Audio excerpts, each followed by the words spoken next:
And look at all the FBI agents kneeling for BLM. This is funny. It's not how it works. It's not how any of this works. It's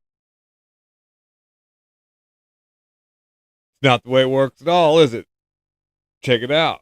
So the FBI got a bunch of people. They just fired a bunch of douchebags that were we saw everybody. I saw it, but of course the mainstream who reports on this stuff. This is a wonderful thing. It's stunning and brave. FBI agents just kneeling like crazy, bending the knee for a woke mob, and they needed to be fired because that's not how you operate. If you feel that way, you better keep it to yourself, or you're going to lose your job.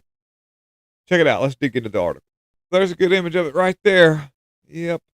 That's a good image right there. Y'all remember that. This was a while back. This happened, gosh, I don't know. Was it 2022? I don't know. Time flies. But I remember like going, oh man, this isn't good at all. While the FBI legally raided the home of the president back in the early days of this whole Biden regime, doing lawfare like anybody's never seen before. Of course, Jasmine Crockett's okay with that because she's, you can obviously now they have we have formed sides. Pick your opponent. This is where we're at when it comes to society, politics. Unfortunately, because this kind of division will get us absolutely nowhere. That's the reality of this. I mean, don't get me wrong. I'm really not liking any Jasmine Crockett's. I'm really not liking the left, but they've driven society to this point. I mean, it's hard to get along with people who want to openly harm you. I'm just using safe words. They want to do way worse things than harm you. They don't want you alive anymore. They want you gone. There's no more talking. There's no more discussion. There's no more ideas to be delved into. It's all going to be destruction, destruction, and destruction, so that they can rebuild America and wherever they see fit, which will be like you. I mean, look at this. It'll be a disgrace. Just FBI people, they raided the home of President Trump, had some classified documents, and I can honestly say the reason why they wanted to do this was they were hunting something that they knew that was going to be bad for them if he were to regain any kind of form of power, or if it got to the right people. Those documents, and also would be a way for them to try to villainize the president, even if he didn't get convicted. They were like, we can just make it look bad because you've got all these leftists out there that get saying they're like, oh, we've got a convicted felon that's in the White House right now. And we've got people right now that are still involved in government that should be way in jail. Like, Chris Wray, that was running the FBI at the time, he was advocating for this kind of behavior. But I think it's up to 15 of these agents they got fired and all. So Jim Jordan said security clearance of conservative employees were being revoked, and everything that you see happening that Trump's doing to the left, which is legitimate because they're doing terrible things. The left already did to conservatives just because they didn't want them finding out what their plans were. They were trying to hide their criminality. We're trying to expose it. And so it's a lose-lose situation when it comes to the open source media now, and your mainstream stuff, open source, open society media, and this, and so I guess what we're looking at here is these FBI agents. They needed to be dealt with because if they're moving that direction, so if BLM march in Washington in 2022 was part of the protest and riots that swept the country in response of police, nobody. George Floyd died of a drug overdose. I'm sorry, but that's the reality of this thing. Some law enforcement officers began dealing with BLM protesters, which means, like, dude, the only reason why places like Minneapolis was what could burn down, and then other places where these mostly peaceful riots are happening, is because people like this let it happen. These people let it happen. Matter of fact, they probably handed them a lighter. These people are the same people that were in FBI when Charlie Kirk was assassinated. There's still a bunch of them in there right now. So let that sink in. Think about that. There's a lot of layers to what happened to Charlie Kirk, and the fact that it happened, regardless if it was a quote unquote lone gunman, you can bet that if there was any extra additives to this that would make them look bad, they're going to cover it up. They're going to put it all up on some lone gunman. And better yet, in my opinion, I think that it was allowed to happen. I think that there was warning signs that this was going to take place. I almost would know factually that, just as off opinion, that they saw something happening in the makings of Charlie Kirk assassination and said, yeah, we'll just let it happen. We're FBI. We're supposed to get in there and fix this, but we're not going to. We're so understaffed right now because we've had our friends got fired. So we're going to let one of your guys get taken out. That's in my opinion, how this rolls. Whether or not Cash Patel had any knowledge of it or not, the people that were working down on the levels of preventing this kind of crimes probably stood back and let it happen and laughed about it later and made TikTok posts and haven't been fired yet. Yeah, that's the thing. So that's good, real good, real good. And by the way, y'all probably saw what the school district this guy here was an illegal who had prior firearm charges and was wanted under firearm stuff. According to this article I ran across here, he raked in millions of dollars before being on. How does this dude as a school superintendent make this kind of money? Immigration and Customs Enforcement has arrested Des Moines Public School Superintendent Ian Roberts after allegedly fleeing when agents arrived to enforce a deportation order. And by the way, this was he had like a high speed chase and everything.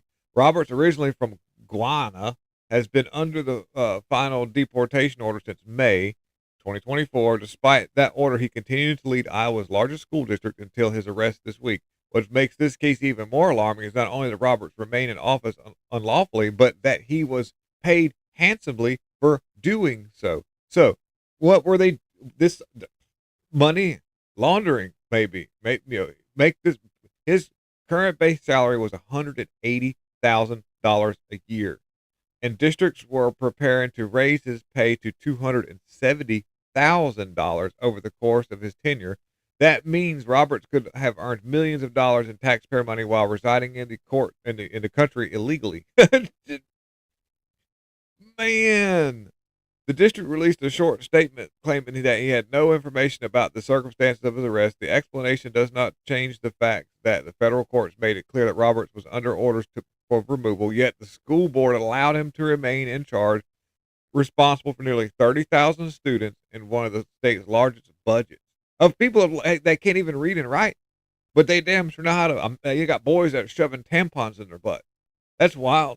Anyways, this is not the first controversy involving Roberts. He was previously detained in connection with carrying a firearm. The authorities never provided full details.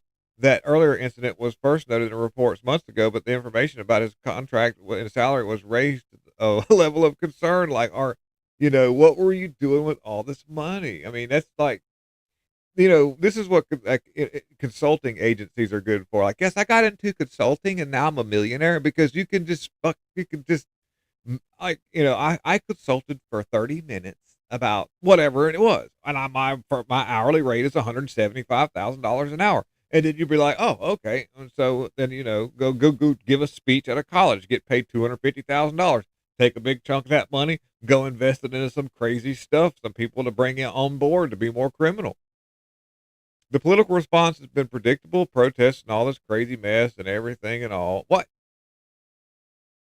gets me is like how hard I work for the little bit of money I make, and this guy just sits on ass and just gets big money. The superintendent facing deportation should not be rewarded with a salary approaching $200,000, nor should a school board prepare to give him an even larger raise. No, they shouldn't. What a turd. What a turd. And speaking of turds, deranged leftist physically assaults Trump admin official in a bathroom at the United Nations. This United Nations thing is the most craziest thing.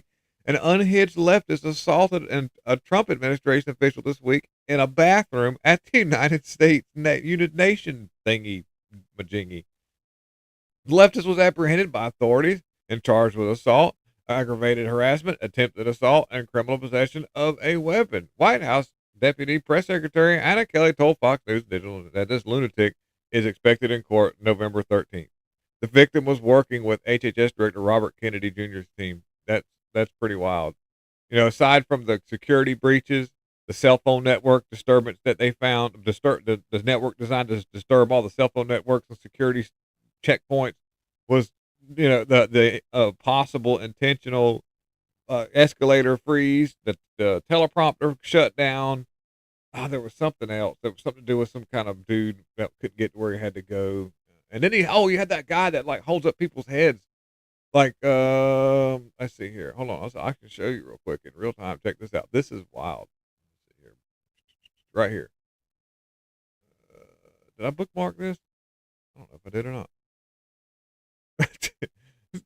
A bunch of ICE people bombed uh Ice Cube's van. This is so funny. There's music in the back and I can't play it. This is funny.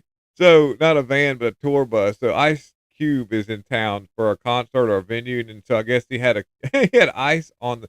I think this is. I mean, I think that's ran across this. I haven't verified it completely, but I would not be surprised because it said Ice Cube on it. They're like, oh, this was the Ice van. It's a Antifa people bombed his tour bus. That's so funny. I don't know. I didn't bookmark it. I don't know. But anyhow, there's that dude that does like there was this like terrorist guy that was at the UN and he was noted for having like doing really crazy stuff and he was beheading people and they had their heads being held up and he was at the UN meeting. I don't have it, but it doesn't matter. It's pretty wild. But yeah. So that's pretty much where we're up to date. Let's see, make sure I haven't forgotten anything. Yeah, well, James Comey, of course, when he died and all that stuff. But anyways, all right. So, more indictments to come. I don't know what'll happen. And by the way, a leftist judge has been appointed to the Comey thing. We'll talk about that later. Thank you guys for watching. And if you got a minute, just hit the like button because I watch it. I kind of watch what's going on in the back, and I know YouTube is messing with the algorithm because of the likes. I've seen it happen in real time.